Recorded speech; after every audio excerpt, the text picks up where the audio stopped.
जिस प्रेमिका की इज्जत बचाने के लिए एक लड़का बर्बाद कर बैठा अपनी जिंदगी, क्यों उसी प्रेमिका ने दिया उस लड़के को एक भयानक धोखा। जिस लड़की के लिए ईशान ने 3 साल जेल की हवा खाई, फिर क्यों उसी लड़की ने कर दी ईशान के परिवार की जिंदगी बर्बाद और कर रही है एक करोड़पति से शादी। क्या रूही की खूबसूरती के पीछे छिपा है एक भयानक सच? और क्या ईशान को जल्द पता चलेगा उसका एक राज जो बदल देगा उसकी जिंदगी की कहानी? धोखे और साजिश की एक ऐसी कहानी जो आपने पहले कभी नहीं सुनी। सुनिए चंद मिनटों में। आखिरकार मैं बाहर आ गया।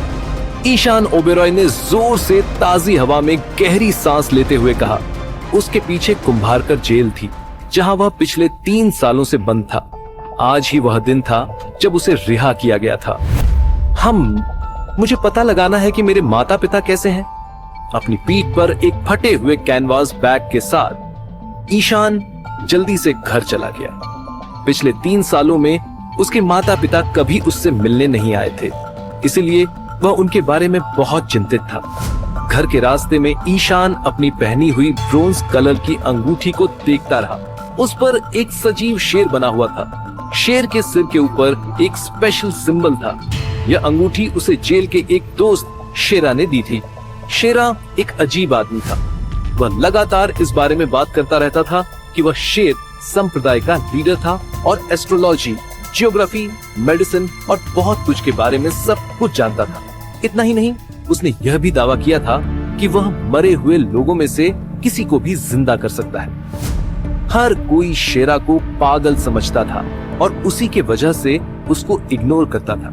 सिर्फ ईशान ही उसके साथ बातचीत करता था और कभी कभार अपना खाना शेयर किया करता था। शेरा ईशान को शेर संप्रदाय और टाइगर आइलैंड के बारे में हर तरह की अजीब कहानियां सुनाता था।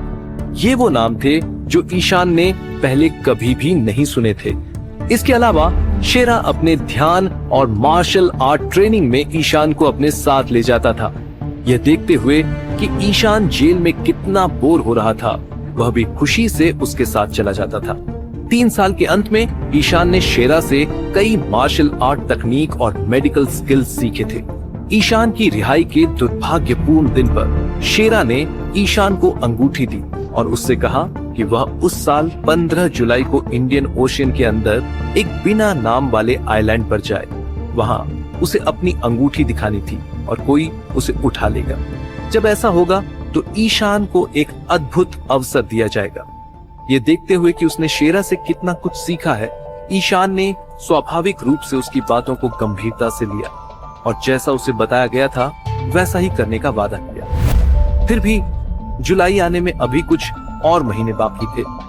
इससे पहले कि वह यह जान पाता, ईशान उसके घर के एंट्रेंस पर आ गया था। जब उसने अपने सामने एक टूटा फूटा घर देखा तो उसे कड़वाहट का एहसास हुआ, क्योंकि उसे इस बात का कोई ध्यान नहीं था कि उसके माता पिता ने इन 3 सालों के दौरान कैसी जिंदगी बिताई थी।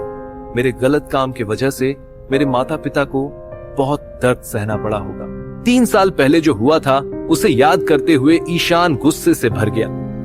उस समय वह और उसकी गर्लफ्रेंड रूही मल्होत्रा उस स्टेज पर थे जहां वे शादी करने के बारे में सोच रहे थे।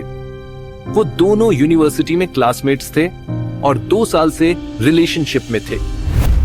एक दिन जब वह रूही को घर वापस ले जा रहा था तो वो दोनों सिद्धार्थ शर्मा के साथ रास्ते पर टकराए, जो नशे में था।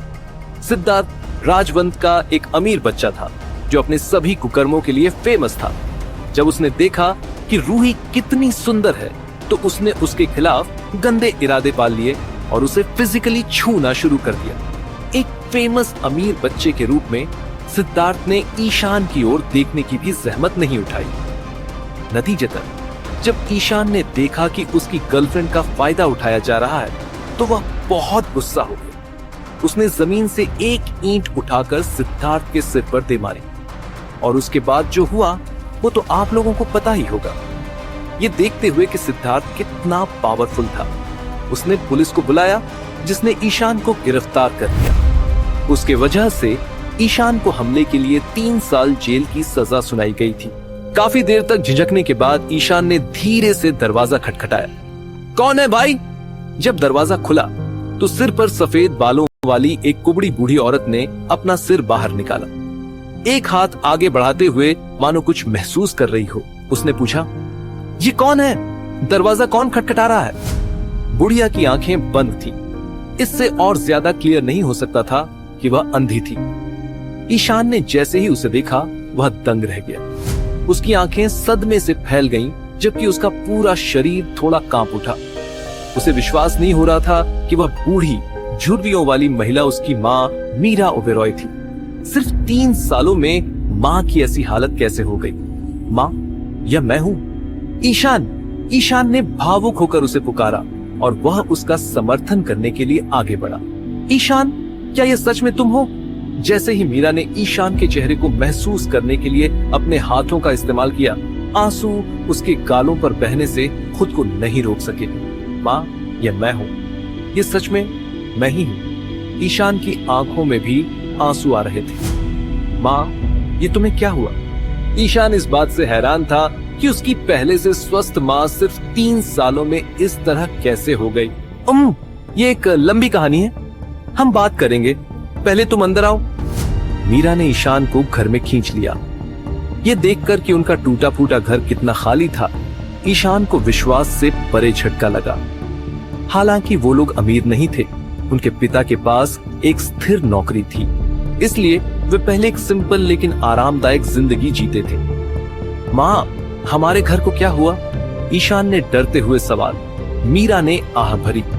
तुम्हारे जाने के बाद। तब उसकी माँ ने उसे सारी बात बताई। ईशान को जेल भेजे जाने के बाद शर्मा परिवार ने इस मामले पर ज्यादा ध्यान नहीं दिया।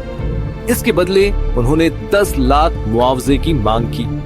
बिना किसी विकल्प के छोड़ दिए जाने पर ईशान के माता पिता ने उसकी शादी के लिए खरीदा हुआ घर बेच दिया और बहुत सारा पैसा उधार लिया था। फिर भी यह पर्याप्त नहीं था। आखिरकार उन्हें आखिरी 3 लाख किश्तों में चुकाने पड़े। इस तरह से ईशान के पिता ने अपनी नौकरी खो दी और सिर्फ सड़क साफ करने वाले के रूप में काम पा सके। जहां तक उसकी माँ की बात है, वह पूरे दिन रोती रही जब तक कि वह अंधी नहीं हो गई। यही वजह थी कि उसके माता पिता कभी उससे मिलने नहीं गए थे। अपनी माँ की बात सुनते समय ईशान ने धीरे धीरे अपनी मुट्ठी भींच ली और उसकी आंखों में जानलेवा इरादे चमकने लगे। उसे उम्मीद नहीं थी कि शर्मा परिवार उसके परिवार पर कोई दया नहीं दिखाएगा। माँ, क्या रूही ने आपकी कोई मदद नहीं की? ईशान ने हैरान आवाज में पूछा। रूही और मेरी शादी होने वाली थी। इसके अलावा मुझे उसके सम्मान की रक्षा करते हुए जेल में डाल दिया गया। इसलिए ऐसा हो ही नहीं सकता कि वो बस चुपचाप बैठकर मेरे माता पिता को इस हालत में जाते देख सके। क्या वह ऐसा कर सकती है? मीरा ने आह भरते हुए जवाब दिया। छोड़ो, उसकी बात नहीं करते हैं। मल्होत्रा परिवार ने न सिर्फ हमें नजरअंदाज किया, बल्कि जब मैंने सगाई का उपहार भी वापस मांगा तो उन्होंने उसे भी वापस नहीं किया। उन्होंने दावा किया कि यह उनकी गलती नहीं थी कि तुम्हारे जेल जाने की वजह से शादी टूट गई, इसलिए उन्होंने इसे वापस करने से इनकार कर दिया। जब तुम्हारे पिताजी ने उनसे बहस की तो इसके लिए उन्हें पीटा भी गया। मीरा जितनी ज्यादा इसके बारे में बात कर रही थी, वह उतनी ही ज्यादा उदास हो जा रही थी। अंत में उसके आंसू रुक ही नहीं रहे थे। क्या मल्होत्रा परिवार ने सचमुच ऐसा किया? ईशान ने अपनी भौहें सिकोड़ ली, क्योंकि उसे विश्वास नहीं हो रहा था कि रूही ऐसा कुछ करे। जब उसे गिरफ्तार किया गया था, तब उसने यह रोते हुए कहा था कि जेल से रिहा होने तक वह उससे शादी करने का इंतजार करेगी। ऐसा क्यों हुआ?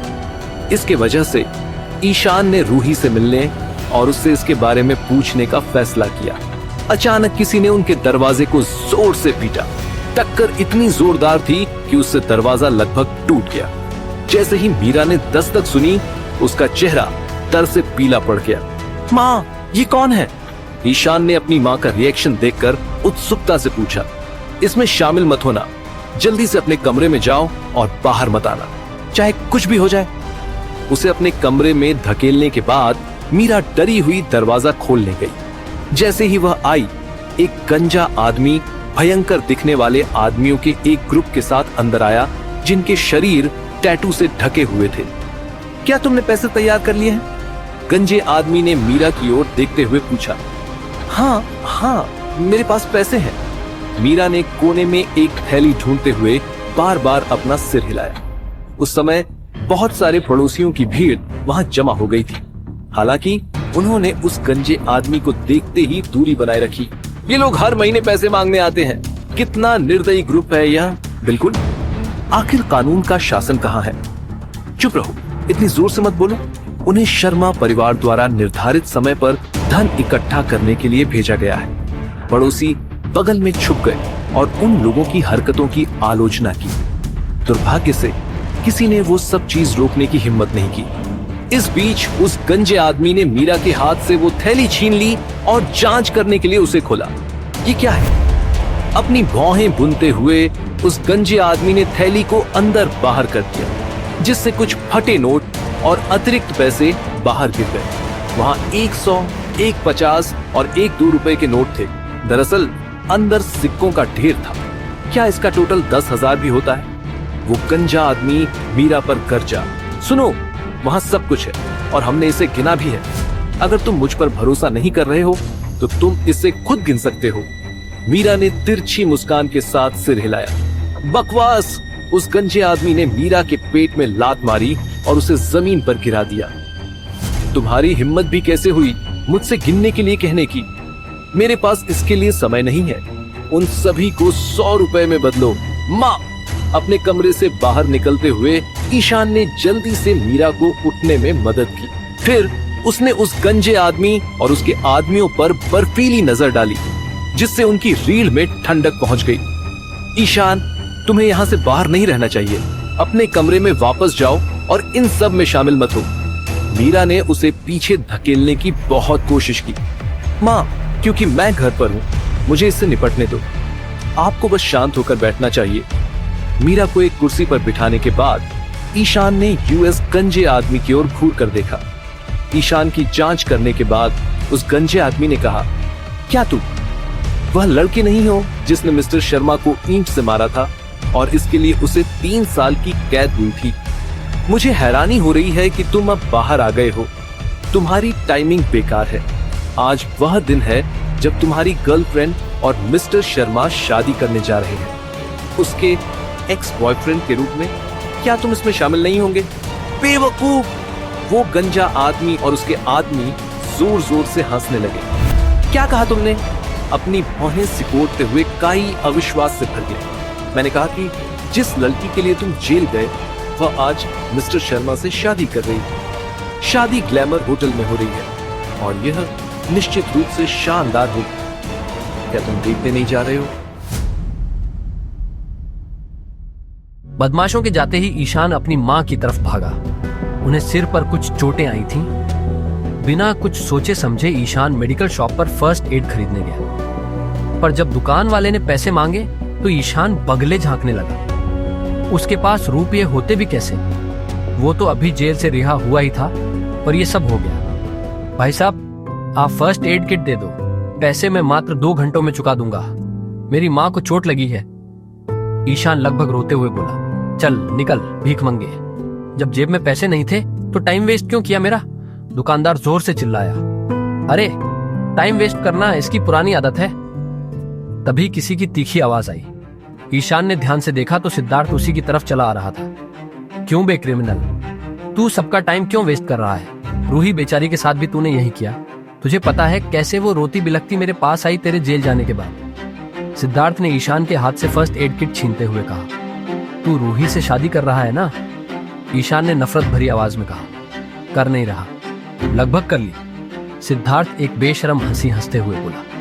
फिर पास की बिल्डिंग की तरफ इशारा करके बोला, इसी बिल्डिंग के बैंक्वेट हॉल में है शादी आज शाम, तुझे जरूर आना है।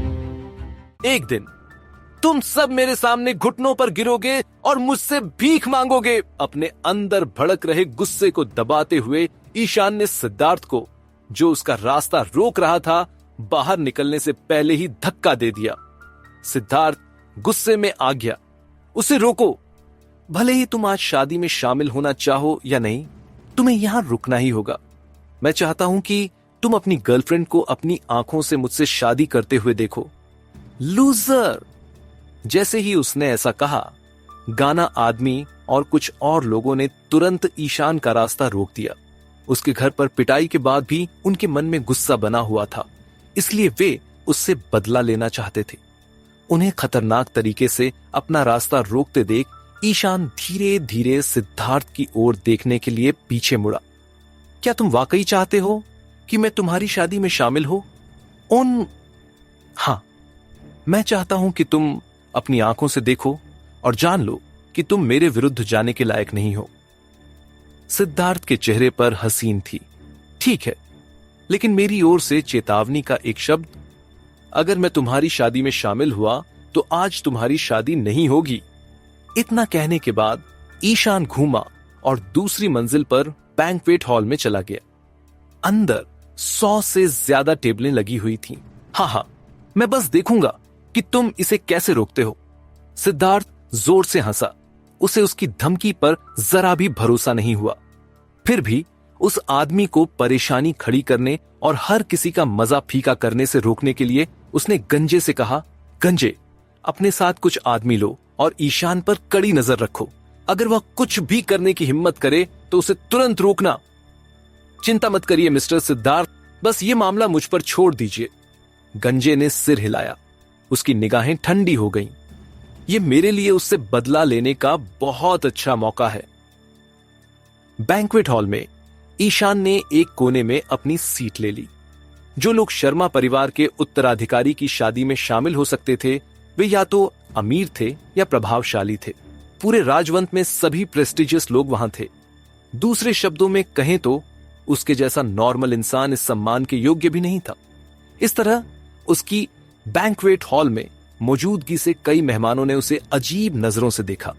आखिरकार एक नॉर्मल से दिखने वाले लड़के के लिए इतनी शानदार शादी में अचानक आना थोड़ा गलत लग रहा था, लेकिन जल्द ही उसको पहचान मेहमानों के बीच जंगल की आग की तरह फैल गई।